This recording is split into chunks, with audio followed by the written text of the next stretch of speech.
Okay. Thank you for being here to the Emotional Regimes and Narrative Poems section. So unfortunately, we don't have the first speaker with us. I mean, she doesn't show up yet. So we're going to start from the second speaker, Dr. Velena Silvanan from the University of Helsinki. Please, I leave you the floor. Thank you. I will show my screen, share it here. And then, so do you see it now? Yes, yes. Okay. So I need to, and you hear me also? Oh, yeah. So I'm Velena Silvanan from University of Helsinki. I'm a PhD student, just finishing my research, and from November onwards, I am going to be a postdoc researcher at the University of Eastern Finland. So in this presentation, it bases on my PhD research, where I have analyzed traditional Karelian lament performances on archival audio recordings. And this presentation bases mostly and mainly on the last article of my dissertation, which is published last year in Finnish journal Elo. In this presentation, I began very briefly with the background, Karelian lament tradition, and how emotions are discussed in earlier research.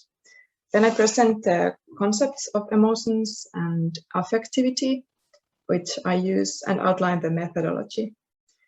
And to analyze the emotionality and on archival audio tapes, I have applied twofold listening method, in which I have employed sensory ethnography too.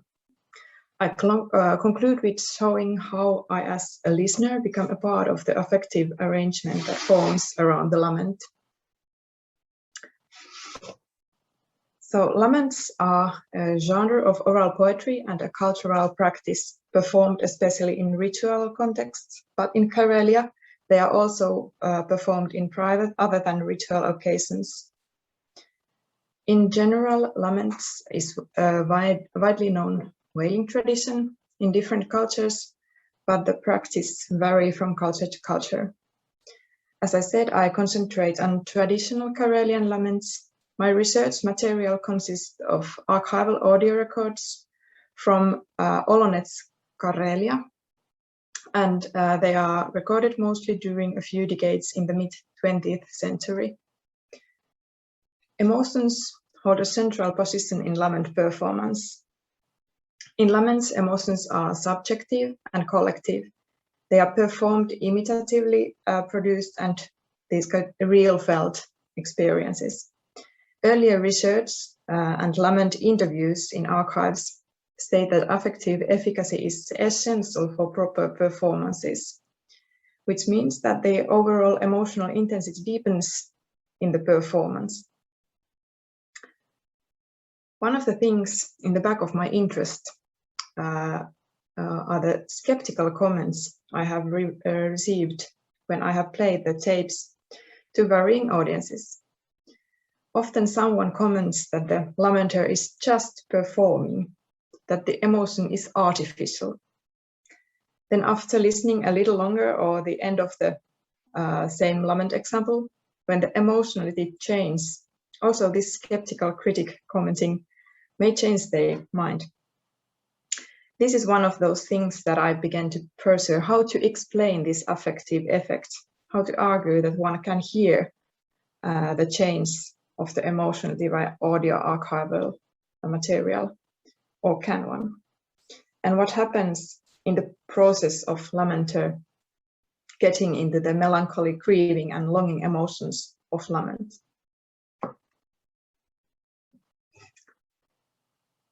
One of the first Finnish folklore scholars, Elias Lönnrot, describes the emotionality of laments terrifying and the performance odd in 1836. Another 19th century scholar and collector, Volmari Porkka, gives a more delicate portrayal of a lamenting performance. In 1883, he wrote how a lamenter immersed herself in the sorrowful emotions, and the performance enhanced everyone present. The quality of emotions in laments, the collective aspect of the emotionality, and the affective impact of laments are reported in research of Karelian lament tradition since the early phase. Lauri Honko writes that laments are the poetry of everlasting longing for the departed ones. Martti Haavio has described laments to be that laments express grief of every people. And for example, Aili Nenola, Aleksandra Stepanova, and Eila Stepanova write about the emotionality of metaphoric lexicon and special poetic language with endearment suffixes and forms. Elizabeth Dolbert has analyzed the musical means of the sorrow, and James M. Wills examines emotions of varying lamenting traditions, especially from the perspective of language and communication, employing also the metacultural model, which brings then the practices surrounding lament and lamenting into the focus of analysis. All these discusses emotions mainly as a communicative and ritual practice, and these do not specify what kind of phenomenon the emotions of laments are more precisely. I have focused on the affective side and the diversity of emotional phenomena. I approach emotions with multidisciplinary theoretical understanding and discuss the emotional phenomena in laments by paying attention to affectivity, affective interrelations, experiences, and the circulation of affects. I have analyzed what kinds of phenomena emotions are in the archival audio recordings of laments, and how the emotion appear in these laments. I have focused on various performance features and practices. I have also examined how the relation of these only expressed emotions and the ones that can be interpreted as real felt emotions or emotional experiences, how they are different. And this analytical distinction I have made, it rises from the tapes. And in addition to my own analysis, I have had a small control group. Also, the earlier research stated this kind of difference, as I noted. Moreover, I have analyzed what kinds of affective interrelations and connections the lament performance forms. In other words, my analysis focused on affective arrangement and the affective practices of laments. Then about the concepts. In general, as all we know, the concepts used in emotion and affect studies are overlapping and contradictory, as well as thoughts about ontology of emotions and affects. I apply concepts of emotion and affectivity. I observe emotions as a multi-level phenomenon in which cultural, social, psychological, and physiological factors coalesce. I understand an emotional experience as a subjective state which arises in interaction with one's social, cultural, and biological contexts. Thus, the subjective is also always intersubjective. Furthermore, I distinguish this expression of emotion and felt emotional experiences, which means that one can express emotions without feeling the emotion in question. So one can perform emotions, for example, by intentionally producing emotion signs. And in laments, both these manifestation of felt emotional experiences and these intentionally produced imitative emotions are genuine proper features. They are embodied automatically as a part of the specific sociocultural practice, and they intertwine in the performance. Then affectivity. With it, I refer to the affecting relations and emotional intensities, the capacity of being affected, to be moved or touched by something. I understand affectivity as some kind of affective betweenness of human and human, or human as well as human and non-human entities. For example, this kind of affectivity can appear between lamenter and the lament. Furthermore, to describe the various affective relations that form in lament performances, I apply a concept of affective arrangement by Jan Slaby, that the concept encompasses the practices, spaces, and participants. And I have also used performance theories, and I find this affective arrangement concept somehow relates to the concept of performance arena by John Miles Foley. In general, I approach lamenting as affective practice, a concept by Margaret Wetherell which refers all the activities, expectations, personal and social histories, memories, the situation, the practices, etc. So in my research, lamenting is seen as affective practice, and a single lament performance is examined as an affective arrangement. Then about the method. So I have analyzed the composition of a lament, especially on the level of textual and musical structures, their interaction and formality. And this is the base and background from where I have moved to the analysis of emotion and affectivity. And the method I have used to analyze these emotions and affectivity, it is multi-level. The main analysis is based on two listening methods, emphatic listening and auditory voice or sound analysis. And this is my application of Anne Tarvainen's listening method to analyze singer's voice and interpretations of songs.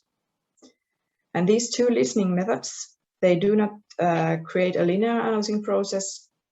Rather, their analysis goes several times back and forth between these two, and they interact closely in the analyzing process. I also use my own experiences as a listener to analyze the archival material. However, I am not focusing on analyzing my own experiences. Instead, my experiences are a tool when I analyze the emotions and affectivity of the lament performances in the archival audio tapes. The auditory sound analysis is listening to the sounds or voice qualities and features that I have interpreted to be connected to the emotions and affective intensity. My interpretations are based on earlier studies of expression and the sound of sadness. Furthermore, to have a better understanding of sounds of crying, I have done some other ethnographic observing, that is, I have analyzed sounds that come out of me when crying or being miserable. I have analyzed these in my real felt emotional experiences that are not attached to listening laments at all. In emphatic listening, I have listened to laments open-mindedly and paid attention to my own experiences, or even just me listening the laments. For me, emphatic listening is listening to the intensity and affectivity, finding the parts of the performance that feel to take a tighter grip of me somehow, the parts that make me listen more closely in the sense of affectives and emotions. The varying features and qualities I have collected from the tapes are strong exhales, emphasized sounds, audible inhales, creaky inhale, this kind of thin sound, tense sound, uncontrolled vibrato, and then sobs and sniffs, some more general changes in the voice, and increasing intensity in general. These symbols in the right side of the table here are the ones that I use in graphs of laments, which are a kind of notation of emotion and affectivity of laments. Some of these features are specific for laments, others are more general. But since every lamenter has her own style and manner to lament, these features are not universal in that sense. The interpretation of emotionality and affectivity depends always on context and the lamenter individual style and manner of lamenting, the recording situation, etc. And here is the graph of lament. The first box is the entire lament. It is a lament performance performed by Eudokia Fedorovna Sofronova, recorded in 1968 in Olonets, Karelia.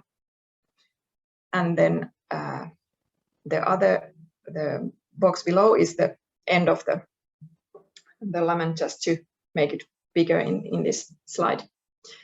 So in a lament, one and same audible feature may appear as a sign of felt emotion or as an imitative expression of emotion. And this separation is only a tool in analyzing in the actual performance these expressed or felt are based on the similar sounds, and these are not similarly separate in the performance as in this analysis. And I prefer to think these as a continuum and not as opposites. Because of the individual styles of lamenting and varying performance situation, there are no straightforward features that would reveal the deepening of the emotional state in the lamenter's voice. The imitative and the real felt emotions are not distinguishable in this sense. Thus, only technical or mechanical sound analysis is not enough. So this is why the emphatic listening is needed. And in this lament graph, also the amount of and frequency of emotion signs increases with the affective intensity. And then to note, all lament performances on archival tapes are not emotional or affective. There are several only dictated or just song-like performances without any audible emotionality. And then finally, briefly about the affective arrangement. So a lament performance is affective in various levels. It creates an affective connection between the lamenter and the audience. Furthermore, according to traditional mythic conception, the other world is also present always in the lamenting situation.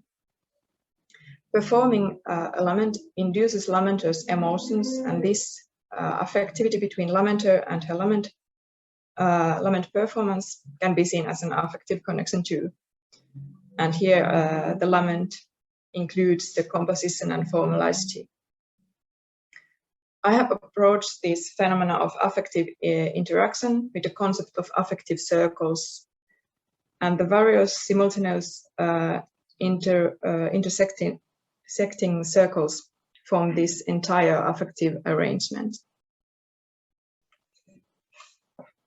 And then an affective connection can develop between a lament performance on an archival audio recording and the listener of the record. This way, the listener, in this case me as a scholar, becomes in a way a participant in the performance, even though the listener does not have a direct influence to the performance situation itself. However, the affective power of the performance can come up to the listener, listening moment and this time.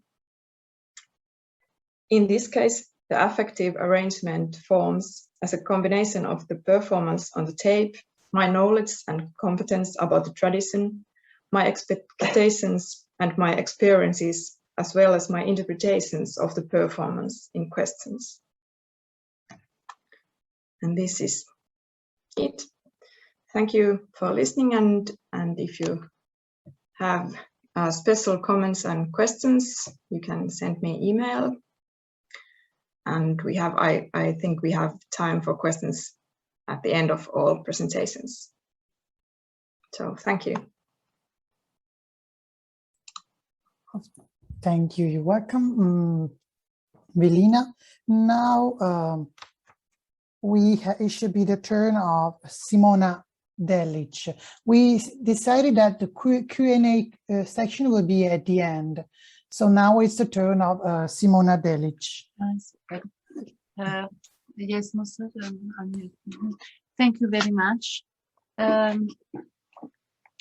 I'm a researcher, senior research advisor from the Institute of Ethnology and Folklore Research in Zagreb, from Croatia.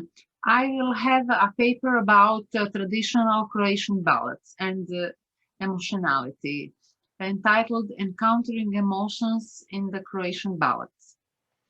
It is some 4 pages that I will read. Okay, I start. Studying ballads in more than the last 4 decades has offered gratifying recognition of the 4 ballad plot types that depart from the world of emotions and keep standing like a staircase to the world of emotional stories. Like in the Croatian well-documented and exhaustively interpreted ballad Asa Naginica, or in the Hispanic ballad tradition of a Homeric motive of a return of a wife to the husband's wedding to stop it on time, La Condesita. It is so because the differentiation of the 4 types of the ballad denouement was possible thanks to the different justice and emotional status of the crime in the ballad, understood not only and not at all as a justice court crime and punishment, as in the Arthur Conan Doyle and Agatha Christie novels, but also as a Shakespearean and paradisiac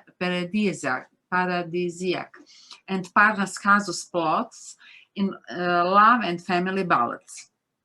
Stanko Vraz, a romantic Croatian poet, cherished an utopian vision of a lyrical epic and epico-lyrical plot system of a world literature of the Manuel de Falla El Sombrero de Tres Picos, unity of the 3 cosmoi, Earth, Jupiter, and Venus. Parnassus, giving preference in his collection book to the lyrical ballads in the poetical book Glasy Zubrove Žerovinske from year 1841.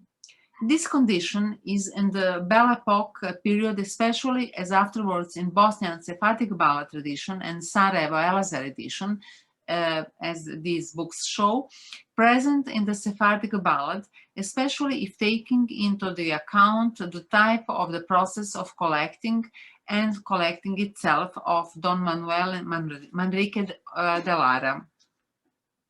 As stated previously, on the occasion of the International Ballad Conference in Gozmartuljek in Slovenia in 1996, in a paper published afterwards in 1997, I recognized ballads of the crime and retribution as the most widespread type of a ballad in the Croatian balladry during the centuries, followed by the Kazui philosophical ballads, alongside by the lyrical Parnas balladry, especially in the Croatian and Hispanic ballad tradition, where the intellectual debate in some cases is often whirling around the emotional behavior of the protagonists. Shakespearean tragedies, in shortened form, have tried to show all the vices of the world due to the short verse form, where plot doesn't have too much time to evolve. It is important to notice that these crimes have to be understood literally in the first place, and then to be lifted to the metaphorical meaning, if necessary, for the emotional, educational, and intellectual purposes of the canonical literary form, the only one in the traditional literature beside a fairy tale. This can be stated not only for the Croatian ballad tradition, but also for the Hispanic one, and even for the larger comparative scale of ballad traditions, like Italian, Scandinavian, or Anglo-Scottish. In American ballads, an interesting story of an everyday type is recounted. If the denouement is important as this is also the evaluation process of how the plot and round and flat characters in E.M. Forster terminology are formed, depending not only on the poetic discourse primarily, but also on the cultural context, studies, and analyzed by the literary anthropology, ethnology, and the cultural studies. including of the ballads in the elite canonical literature forms, such as in the Shakespearean drama of King Lear, give preference to the poetic words than to the too intellectual debate of the scientific discourse, highlighting the importance of the scientific or the artistic subject of the reader or the writer and their emotional worlds, who presents himself, herself, necessarily in the Joycean portrait of an artist during his or her youth, in the aristocratic, glamorous context of the ballad poetical story of intimacy and the real world. As if the short form were not enough. Ballad is a pictorial heaven, a kind of surrealist poetry, depending always on juridical statements. The impression of a verse form of all poetical genres, oral or written, is impossible without strong pathos. In this pandemic situation, and even other natural catastrophic situations that threaten nowadays a global world as well as local communities and particular nations, one must look backwards to the 20th century anthologies where such tragedies were mentioned also, but without mentioning a family surrounding, as if the poet of a ballad was afraid to present it in a close reading, but rather as a panoramic view, alleviating in this way the painful event by omitting its concrete private outcomes. The family ballads must be read this way too, especially taking into account the Matrix Kratica anthology, afterwards mostly tragical historical denouement during the Second World War in almost all the universe. If we move interdisciplinary from the study of the oral poetical discourse to other art disciplines, such as painting, for example, one could compare ballads to Victor Turner's opus, for example, that seems to show in the history of its color composition evolution, the evolution of the comprehension of the nature and the sky of the natural elements, as well as the ballads show in the lyrical familiar fan of serious and less serious familiar situations. Peacefully foggy balladic situations intertwine with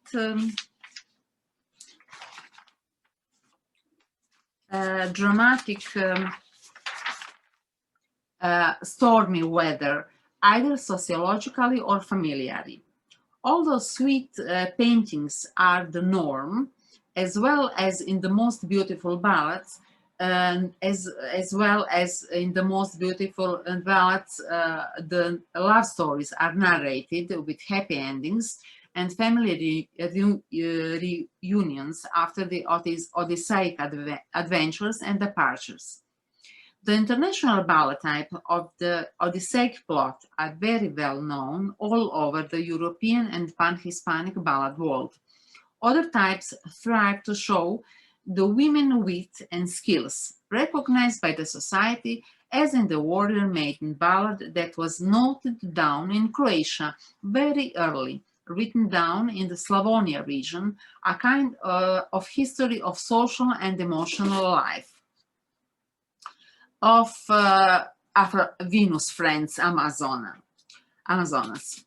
If we take this international ballad of a warrior maiden as an example of the maturity of the folk life in comparison to the elite societal aesthetical preferences, we could state that there is no big difference, hopefully, in emotionality of Amazonian life and intellectual elite preferences. The 15th century guest ballad from Hungary, this warrior maiden, coexists nowadays philologically together with patriarchist ideology of the upheaval of the ideal lady, as if the football camp was always compared theoretically and platonically to fashion designers' outlets. It would be best to compare ballads as a kind of a pioneer in cultural tourism, almost reachable to everyone, and related to pilgrimages and religious life of annual nature customs, such as harvests, harvest, or other events of the year calendar. It propagates the philosophy of Calderón de la Barca, the Spanish writer, The Life is a Dream, not entering too much into the sociology, although one must believe that the origin of each particular ballad was measured carefully in a global and in a local perspective. The Oriental love described in the ballad of different nations as if thrives to propagate a slow life that thrives toward the paradise with the hope of the affective affinities, Goethe's novel. Although mostly female genre, it takes the afternoon off the record to women and men to have time to learn the song of the ballad, to be able to perform it afterwards to friends or family members. Although permitting to everyone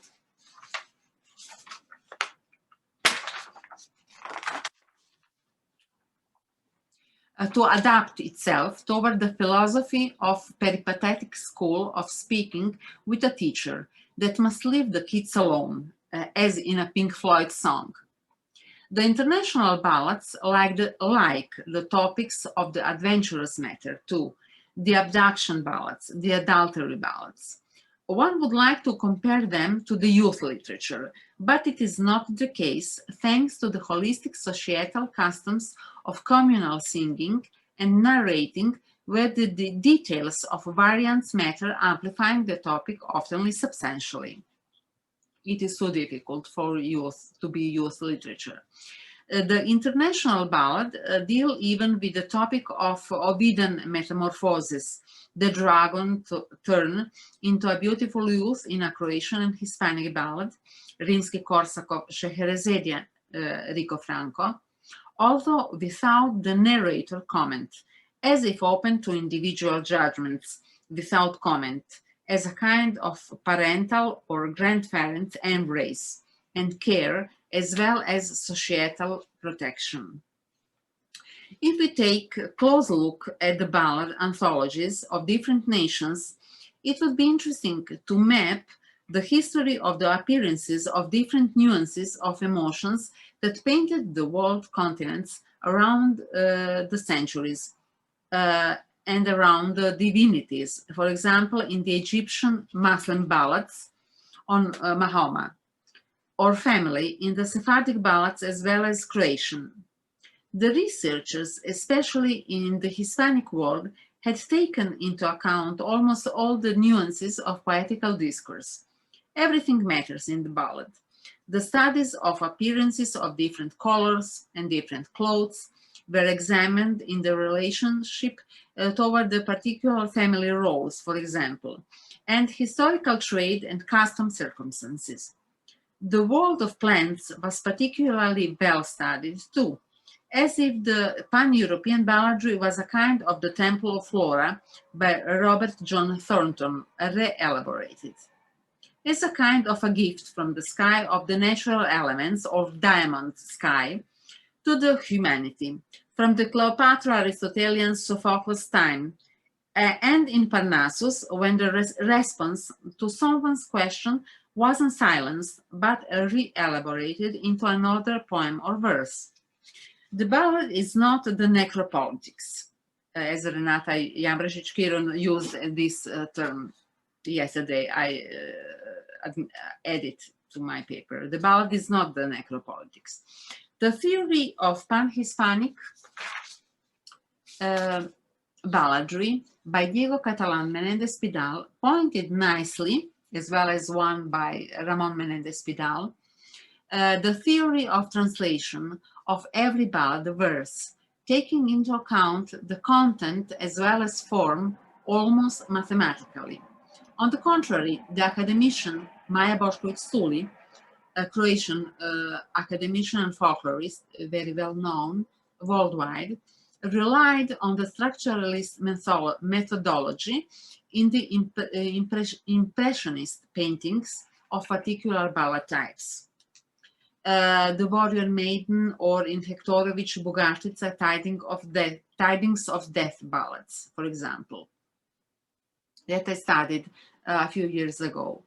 From Aristotle to Hegel, depending on the possibilities of cultural tourism and individual interests in international love ballads and family ballads, these ballads cross linguistic and cultural frontiers, always related with a joyful recognition of the sameness or similarities.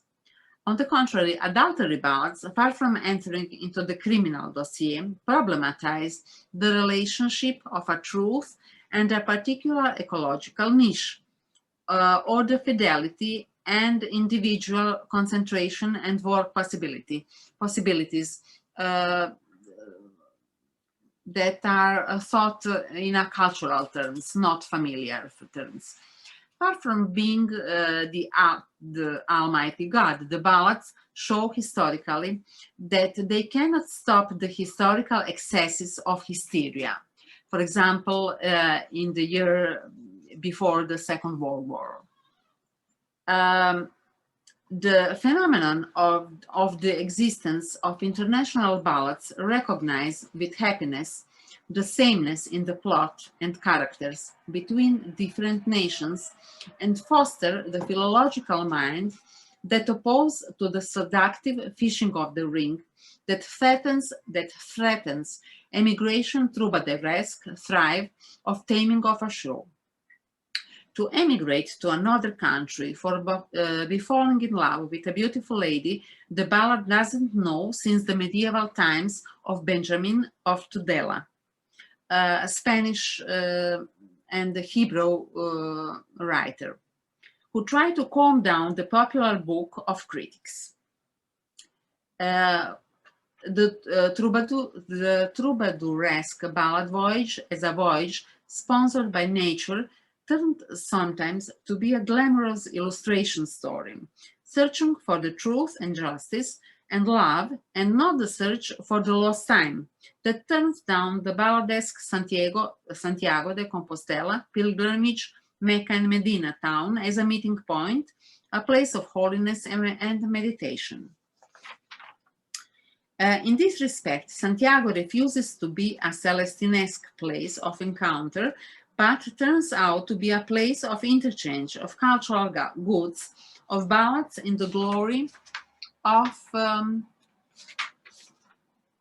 cultural tourism and the happiness of telling an interesting poetic story immersed in a mystery of creation and recreation with the pathos of the real or reinvented, thanks to the photographs and letters of the Mont Blanc romantic family, not avant-garde family, and social heritage encounter with the mystery of nature and romantic love with the age of beginning and the creation story.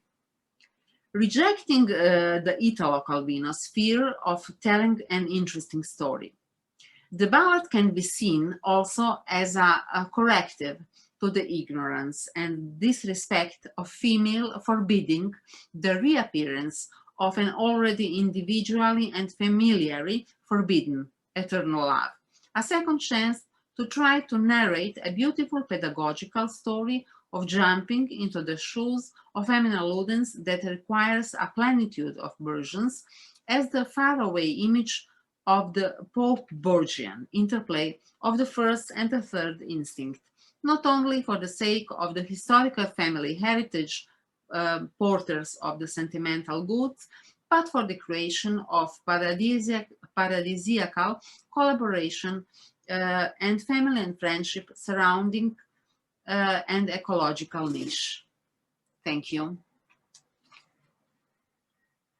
I finished my paper. Okay. Thank you, Professor Delic.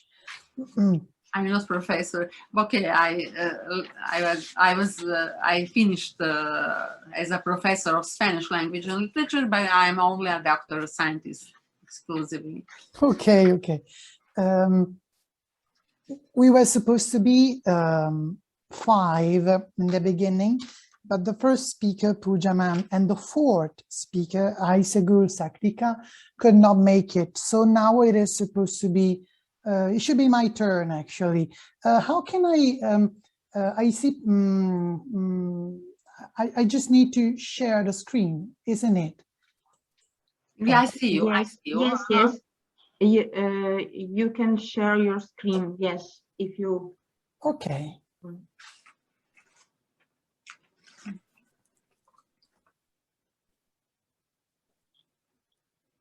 Okay, now you see my PowerPoint, and now I'm going to put it in full screen.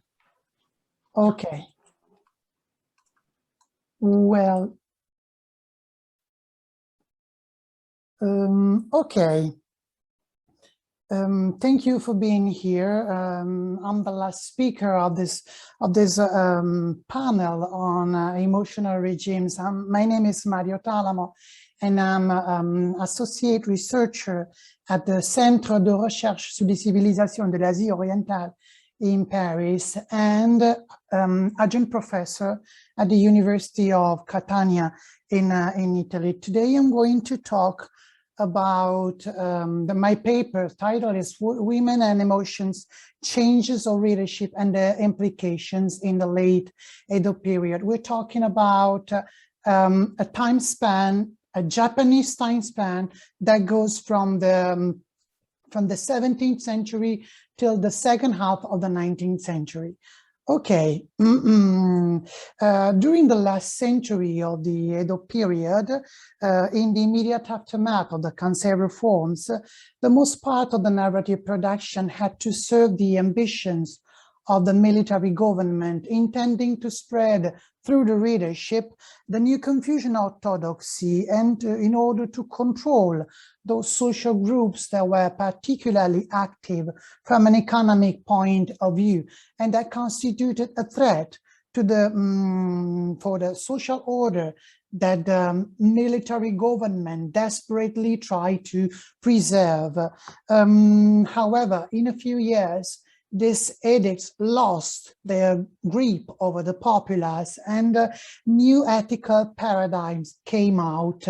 These were influential also on Tales of Vengeance, or Katakyuchi Mono in Japanese, a production that was created as a mean of propaganda, of Neo-Confucian propaganda, of course.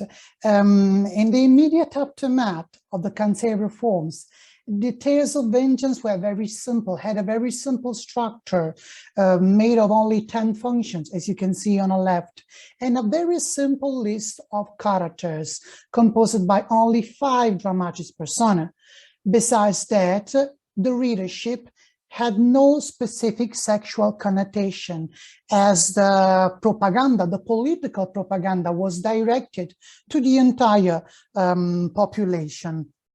So the aim of my paper is to show an evolution of the readership of Vendetta tales, or Katakyuchi Mono in Japanese, and to see how, together with a new audience, new functions, dramatis personae, and paradigms developed, transforming the original format.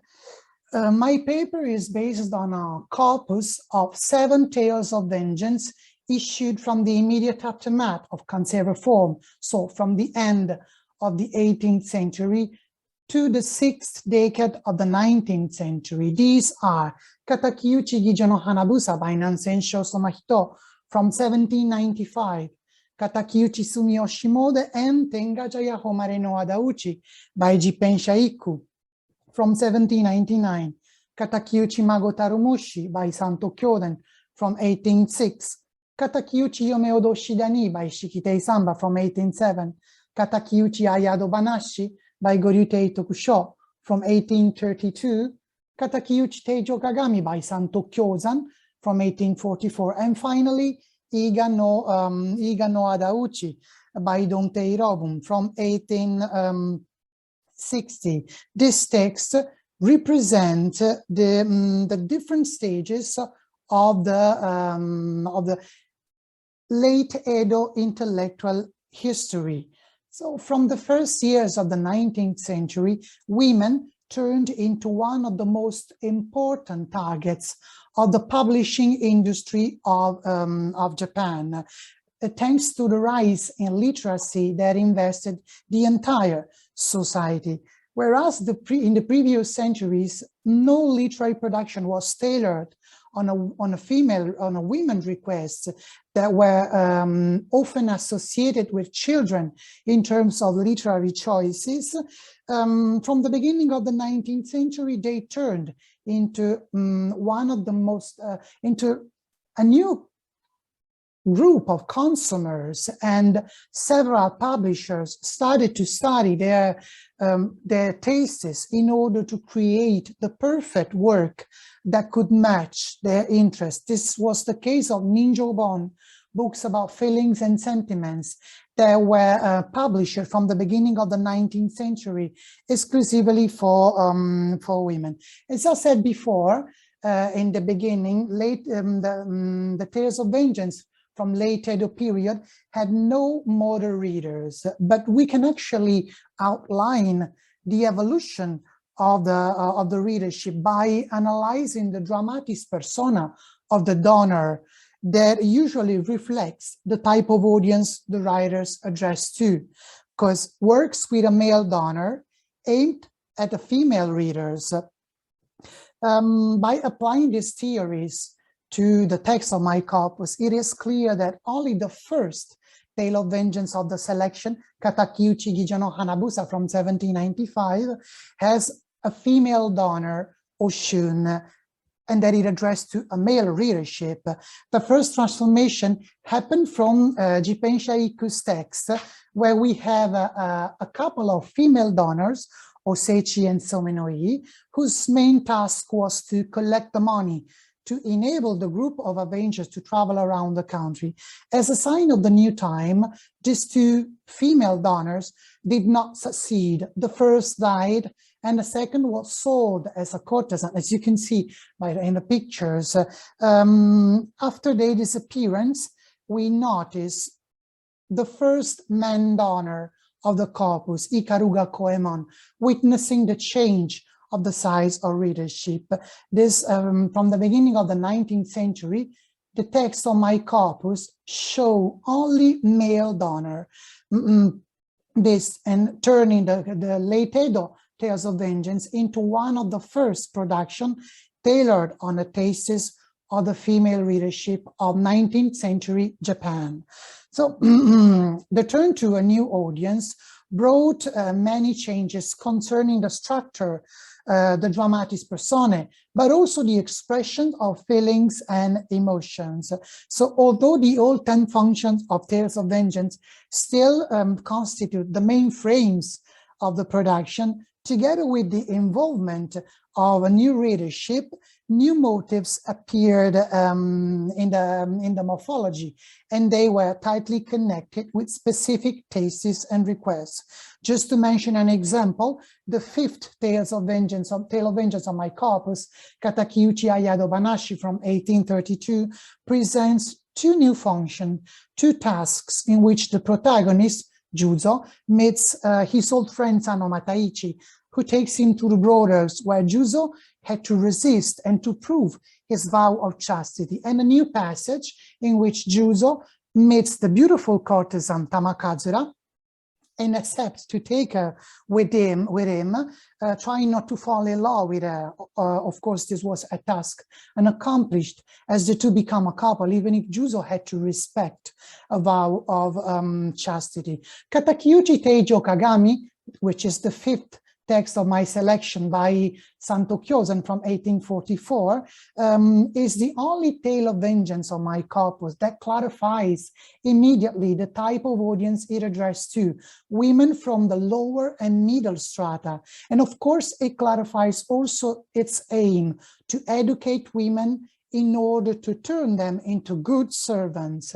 So among his functions, we notice the violation of the rules of the house after the meeting between the protagonist, Osayo, and a man named Jusuke, which turns into the reason why Osayo gets fired. It is clear that when Tales of Vengeance turned to a new audience, the morphology of the text absorbs its stasis by elaborating new functions.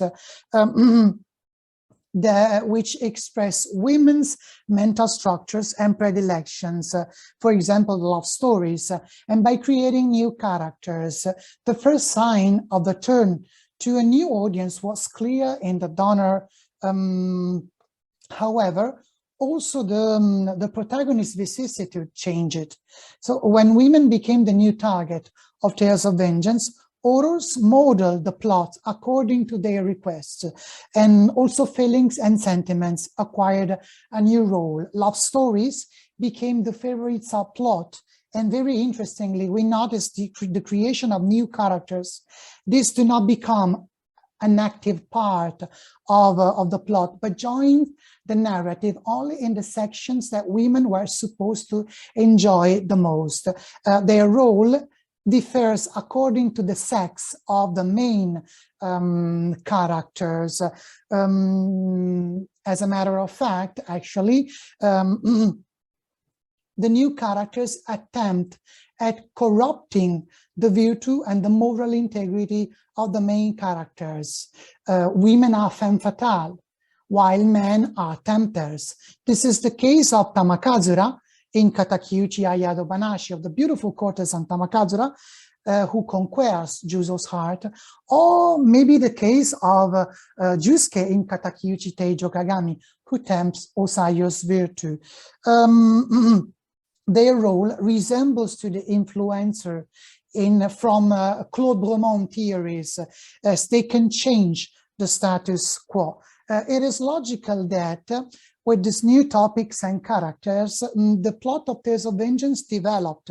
So the expansions of the narrative material in Katakyuchi Mono took place and was granted by the evolution of the publishing panorama of the late Edo period that went from kibiyoshi, works shorter and with pages filled with illustration, to the Gokan, volumes composed by more kibiyoshi bound together, whose length could reach also the 10 tomes, enabling the author to prolong the vicissitudes of the Avenger.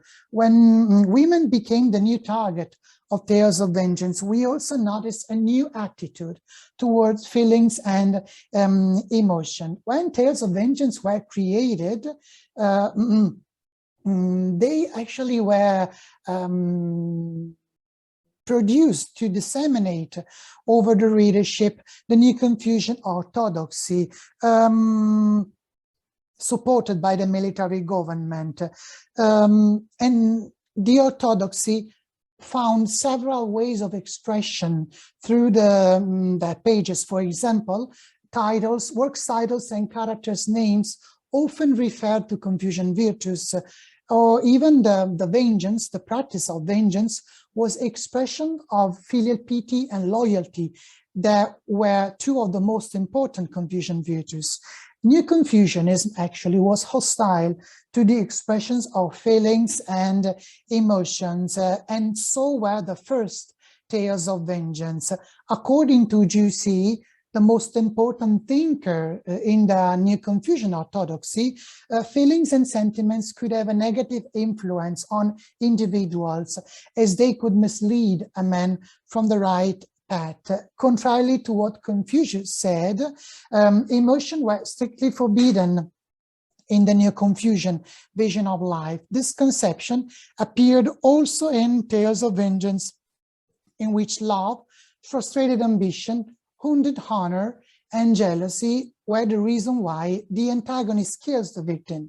When women became the new engine of Katakyuchi Mono, we noticed a different attitude towards feelings. Although the murder still took place because of uncontrolled feelings, we noticed the evolution of the vision of emotion, that from negative and misleading went to positive and restorative. This, for example, in Santo Kyoden text, love is the reason why Oyanagi Hitokaku, the antagonist, kills the victim, but it also turns into the reason why Kaname, the victim, comes back into the world of the livings and reveals the identity of the culprit to his son. In Shikitei Samba's text, love leads Kazuma to the valley of Yome Odoshi, while in Santo Kyosan, in the end,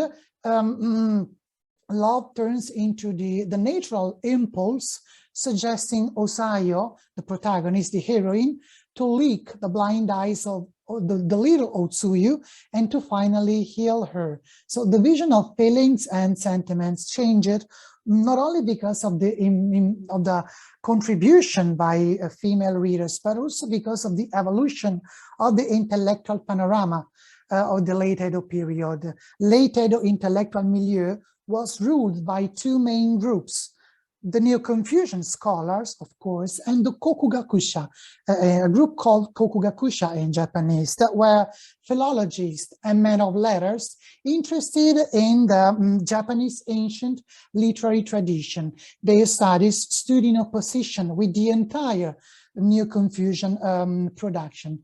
One of the main peculiarities of the Japanese religions, and I'm using the plural because I mean when I talk about Japanese religion, I'm talking about Buddhism, Shintoism, and also Confucianism. So one of the main peculiarities of Japanese religion is the porosity, ergo the capacity of each of these three beliefs to influence the others, tenets and ideas that first belonged to a single tradition, with times circulated and were absorbed by the other tradition. This is the case of the virtual parsimony, that born in the Confucian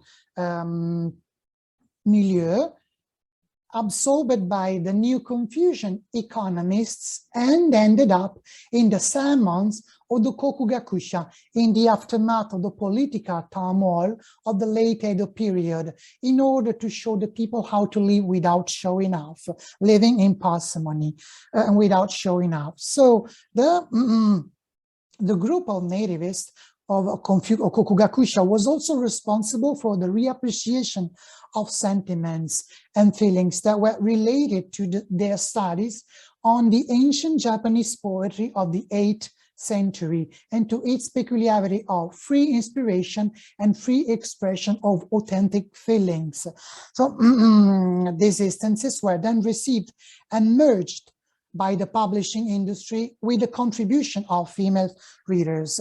Moreover, Kokugakusha were also responsible for the raising of the interest of the average readers in the classical tradition, in the literary canon of Japan, which influenced the whole production issued from the end of the 18th century onward. So quotations from works, literary works belonging to the canon, were quite diffuse and popular. This text acquired a widespread reputation among the whole readers. For example, quotations from Genji Monogatari, Ise Monogatari, and Hojo-ki were very popular in the entire narrative production, but in particular in Tales of Vengeance, when women turned into the new target of the production. These texts were also the textbooks adopted by schools and private academies for young women. So the tendency to quote passages from these works began with Santo Kyoden, with the third text, and continue with the beginning of the 19th century, and continued until the end of my selection. So when the modern readers changed, we notice also new features in the structure, in the morphology of the text. This is the case of the new function of final combat. In the beginning, when Tales of Vengeance were tailored on a male readership, the Avengers used a nagayari, a long javelin, a long spears, to kill the antagonist with a penetrating movement. When Tales of Vengeance turned to a female readership, the Avengers started to use the sword to cut the enemy's head off with a castrating movement. So, for example, Avengers in Jipenshaikus text are all armed with javelins, with long javelins, which are penetrating weapons, while in Santo Kyoden's text, the heroine, Sakurado, uses a sickle to avenge on the villains. The sickle is a castrating weapon because it cuts. The evolution of the readership is also clear in the glissement of the thaumaturgical powers. While in Santo Kyoden's text, we notice that it is the dead body of the father Kaname that heals, that generates white worms that will heal the son Magotaro. In Santo Kyoden, in Santo Kyoden's text from 1844, it is the milk coming out of Osayo's breast, so a woman that will heal the helper's daughters. We also notice a general feminization of the vengeance, while the Avenger use castrating weapons after the involvement of women, the antagonists continue using their penetrating swords. In conclusion, we can say that with this paper, I try to outline the evolution of the readership of late Edo tales of vengeance, or Katakyuchi Mono. And of course, I try to outline its implications. I show that the evolution of the readership was clear in the sex of the donor and resulted into new functions such as the tasks and the final combat, and new characters such as the tempters or the femme fatale. But most importantly, the evolution of the readership brought a new vision of feelings that from negative and misleading went to positive and restorative. Thank you for your attention. Okay, now it is the end. I'm supposed to be the last one, so we can start a Q&A section. We still have a lot of time because we were just the three of us. We can ask for with a Q&A section. There's there's David Hopkins that raised his digital hand. If you want, you can talk. You can open your microphone and talk.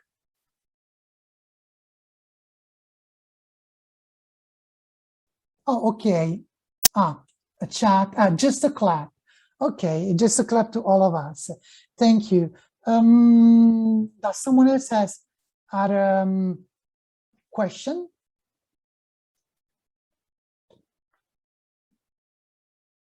Okay, so maybe I can abuse of my privilege of being the convener and start with a question to Velena. I still don't, okay. Oh, yes, that's David Hopkins asked it. What I wanted to ask you actually,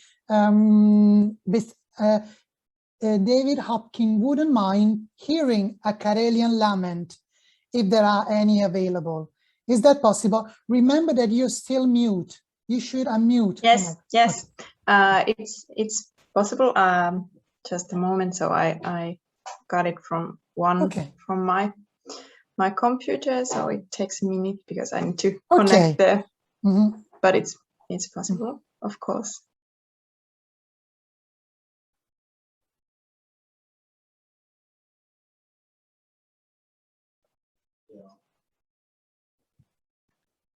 So I try another.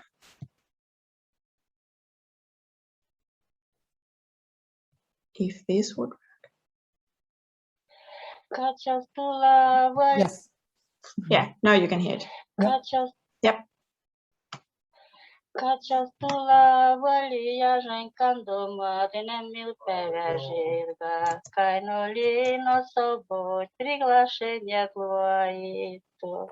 Cainoli кудажи, срунажи, место наже, цойте ту, печально телеграммаже дане. Avana mixe tu vendu kerdaži no najžen kandaja žen pihažil kaj kivižet krjapostižet kirvotu radažet pistožet dilangetu. Tuleto najžen kandaja žen pordaži saga musta dolor varhataže dono jendel tu pordaži zon pokažet pakutu. Tuleto vezažet guvedaži saga veraži zon kjagažet kirvotu vaduži zon musta zanadja skažet ikunaži levialbete. A tu veto cane la dužiga paradila kože don la tježiskatke tu. Gonteja kaližnajne kandaja ženi, kjel tyle likjeli žil, kylmeni žil považil, vilu ženu viluma. Gonajže kandaja žeka, kudaže dikjeli, luhoženi lukožen, tuakse lukožtu. I will pause now because it's, as you hear, it is not that much the emotion sounds, but then I go further. Yeah, because do they raise their voice sometimes? It is not that they raise, but it changes here. I will put it somewhere here, as you can hear it then more.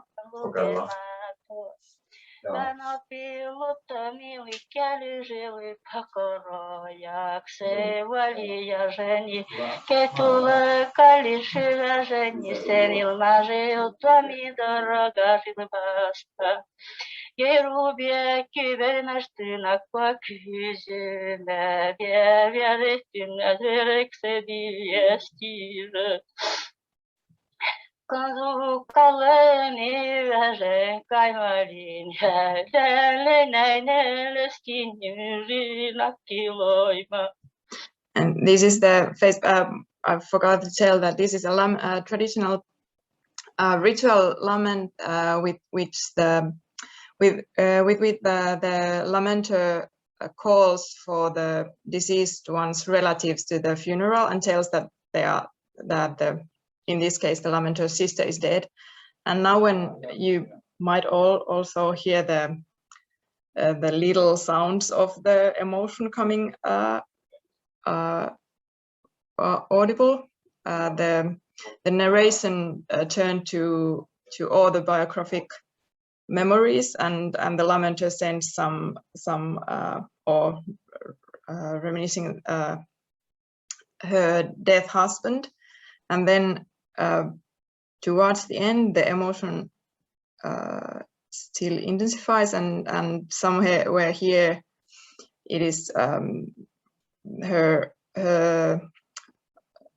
the text is about her dead son. So I just put the end for you here.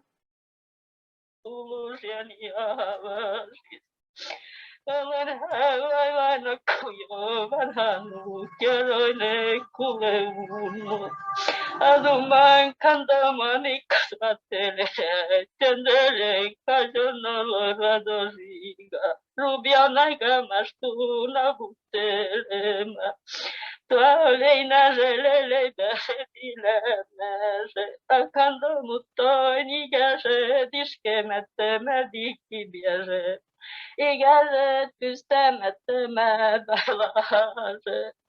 Ukaliskanda mutkane hedirungaset kulutteli radasja ratasjanal.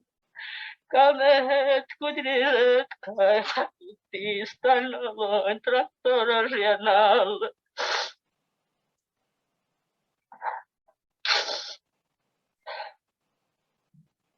So then it just ends. And Mhm. yeah, I can tell that this was recorded in a fieldwork interview, so it's not in the authentic situation in that sense that it would be the real funeral situation, but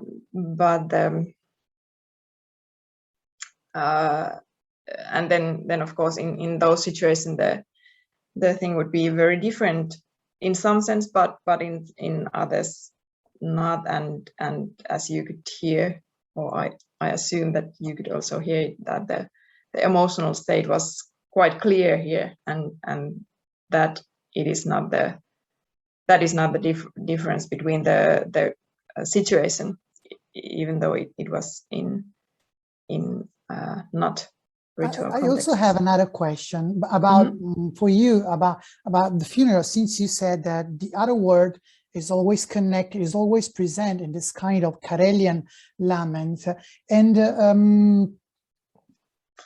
when there's a funeral in Karelia, they used to sing this lament. Yes. And do they? I mean, the lament is performed by a specific person which has a technical background, or by someone took by chance, or by one of the participants to the funeral? In Karelian laments and in the past Karelia, because it's not or anymore that much used, or there's no one knows, but it is assumed that there is no the similar rituals anymore. So it was 3 days, the funeral, and the lamenting started from the moment that the death was kind of from the death moment to the actual burial in the graveyard, and it was that it is said that all women know how to lament in Karelia, and it was just that all the near ones lamented, and in some cases if there weren't, or maybe that way I will say that it was always solo performances, and in that sense that when one lamented, and then when her lament came in, then another sang her lament, and that way. So it wasn't this way. It is a specialist role, but it is not a specialist person, but in that sense. And the other world, it is the mythic background, which is said that because the lament language it is different than the spoken language in Karelia, and it used very metaphoric poetic language and uses very special lexicon and these forms that, and the texts are not always, or have not always been even clear for the Karelian community, and it is said that the lament text is a language that is heard in the other world, and the ritual functions where that the laments kind of they are speech to the other world, and the lamenter asks them to take this new there, and or then just tells her grievings and sorrows for those there. Because like I think every country has its own way of lamenting. Yeah. Because we also have lament in Italy. We had, as you said, in the past. And also in the ancient Greek and Roman tradition, we had people specialize in lamenting during the funeral, but they got paid actually. They got paid. Also in Karelia, they received an amount of money at the end of the performance? Well, it is a thing that, well, it is not clear, and some, well, I can't say yes or no, but some researchers have came to the kind of result that there have been some kind of payments, but then again the lamenters have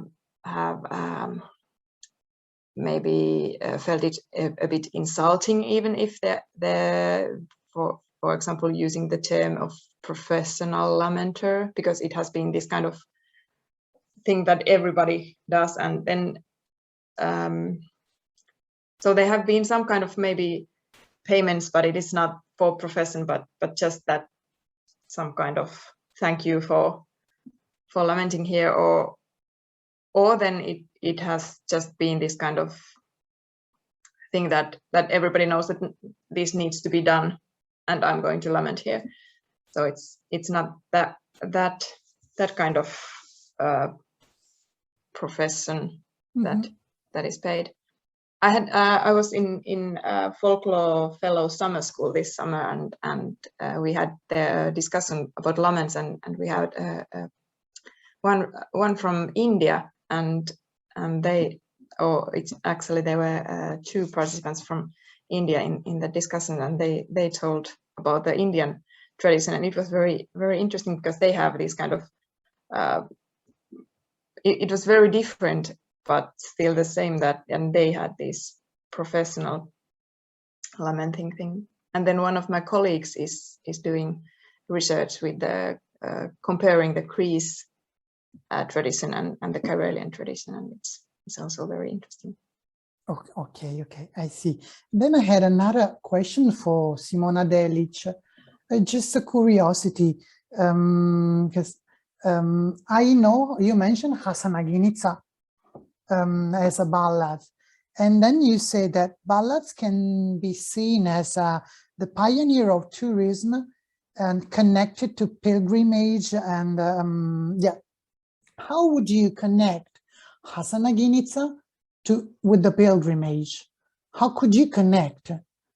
It is okay that Hasanaginica, as you said, was meant to show the skills of women, because Hasanaginica was a wife of the Hasanaga. So how would you connect Hasanaginica with pilgrimage and tourism? I can hear you. You should unmute yourself. Unmute. Okay. Thank you for this question. I never thought about this till now, but when you mention, I think that the topic of Orientalism that pervades this ballad, because this is a ballad of Muslim content,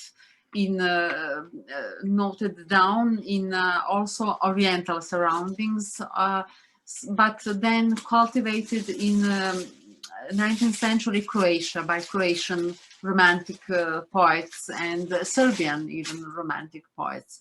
So I think that maybe this is a dream of a paradise between Jerusalem and Mecca and Medina, kind of imagination that why can't we live all happy together without ugly stories. So I think that this is the only thing of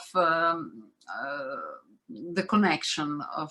I don't think that as a ballad that has exact plot and characters and discourse, one can say that it is connected as a pilgrimage, but as a motive, maybe one can talk about Arne Thompson motives and find parallels.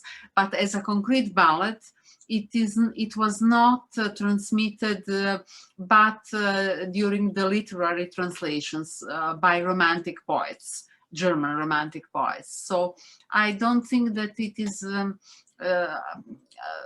is a way also, if we think about translation as a cultural tourism too, when Goethe translated and was writing a poetry on Mediterranean topics.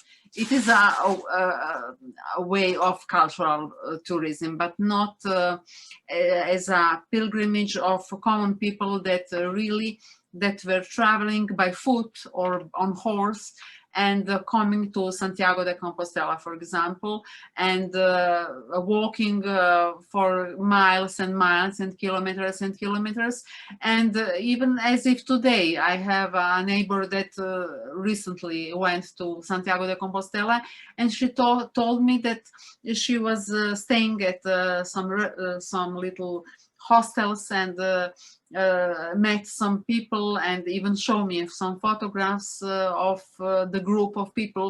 And this encounter creates the possibility of recounting an interesting story. And I think that is a way of connecting traditional ballads with cultural tourism.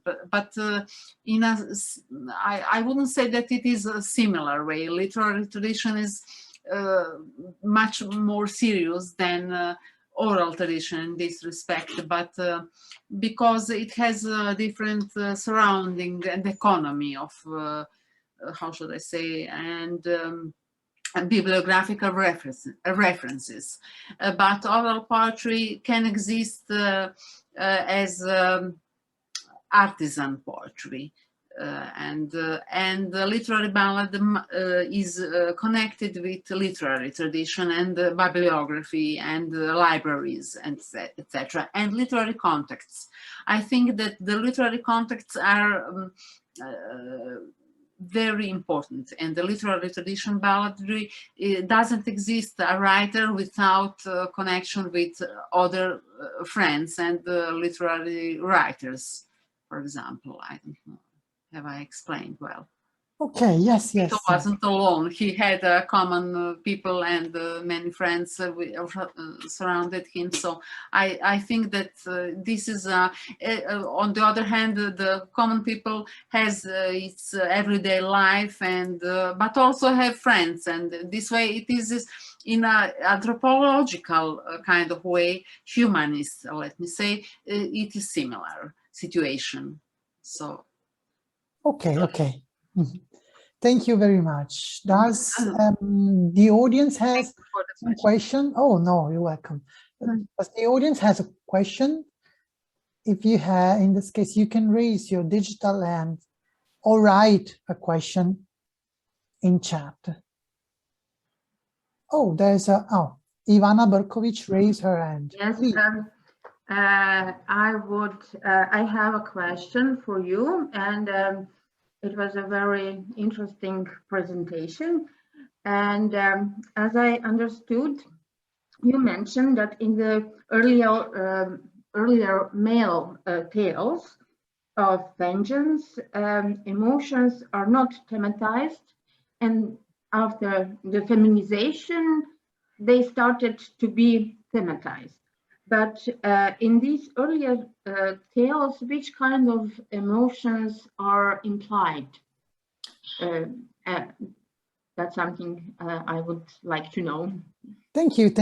Only the grief. One of the most recurrent words in the first corpus, in the first part of the corpus of Tales of Vengeance, when we can say that they were tailored on a male readership, is the word munen, which in Japanese means rancor, grief, because after the murder, the Tales of Vengeance is after the murder of the head of the family, the son of the murdered people got poor.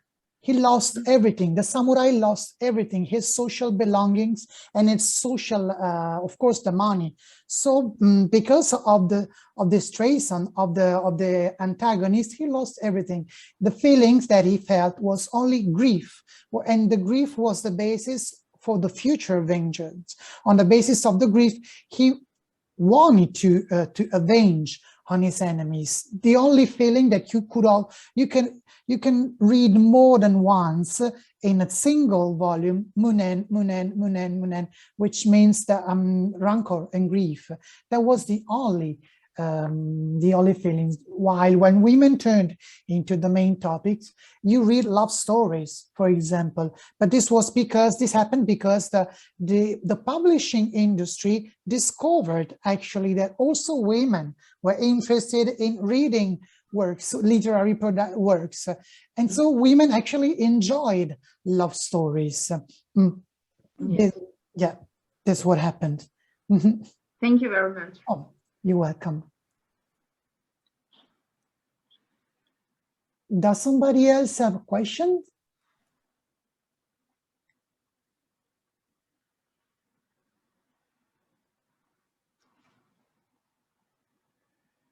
Not even in chat. So maybe if no one has a question, we can just end the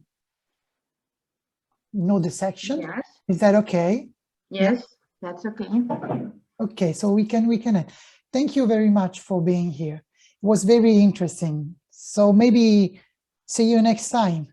Yeah, thank you. Thank you. Goodbye. Bye. Bye.